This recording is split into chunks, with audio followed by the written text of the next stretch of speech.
గతంలో మొన్న జరిగిన వైఎస్ఆర్సీపీ నాయకులు విమర్శించిన దాని మీద మేము ఇప్పుడు ఖండిస్తున్నాం.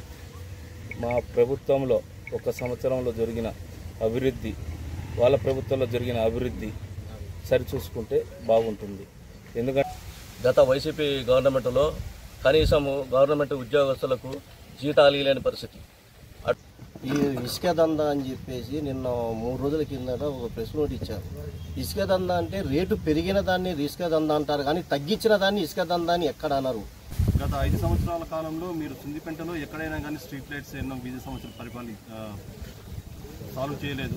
అలాగే ఇప్పుడు కూటమి గవర్నమెంట్కి ఒక అనాలిసిస్ ప్రకారం వీళ్ళకి ప్రిఫరెన్స్ ఇస్తే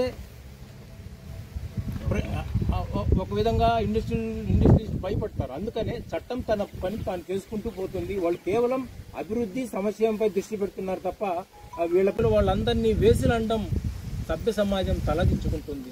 ఒక మహిళలను 360 దాదాపు 3 సంవత్సరాలు మొన్న జరిగిన వైఎస్ఆర్సీపీ నాయకులు విమర్శించిన దాని మీద మేము ఇప్పుడు ఖండిస్తున్నాం.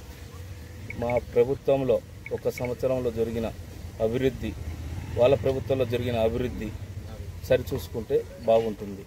ఎందుకంటే మా ప్రభుత్వంలో ఒక సంవత్సరంలో నియోజకవర్గం అభివృద్ధి 150 కోట్లతో ఒక ఏడాదిలో జరిగినది. వీధి లైట్లు అయితేమి, సీసీ రోడ్లు అయితేమి, తాగునీటి సమస్య అయితేమి మా ప్రభుత్వంలో ఎన్నో జరిగినాయి. కానీ మా పార్టీ పైన ఇలా విమర్శించడం సరికాదు. గతంలో వైఎస్ఆర్సీపీ నాయకులు ఎక్కడ చూసినా ఏమి చేసినా కబ్జాలే ఉన్నాయి. తెలుగుదేశం పార్టీ దానికి ప్రోత్సహించదు, అలాంటి పనులు చేయరు.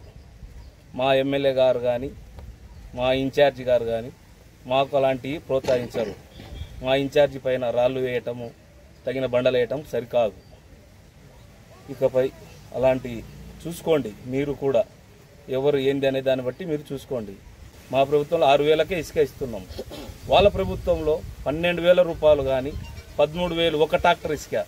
మా ప్రభుత్వంలో చంద్రబాబు నాయుడు గారు ఇచ్చినది 6,000 రూపాయలకు ఇస్తున్నాడు ఇసుక.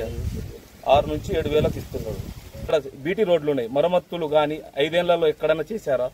మేము ఇప్పుడు మరమ్మతులకు వాటన్నిటిని కూడా మేము ఇప్పుడు సొంత నిధులతో రేపు ఒక నెల లోపల వేసి చూపిస్తాం. మేము ఏదలుచుకున్నాం కూడా. కాలువలు కానీ ప్రతిదీ సున్నిపేట అభివృద్ధి కోసమే మా బుడ్డా రాజశేఖర రెడ్డి గారు అభివృద్ధి కోసం కృషి చేస్తారు.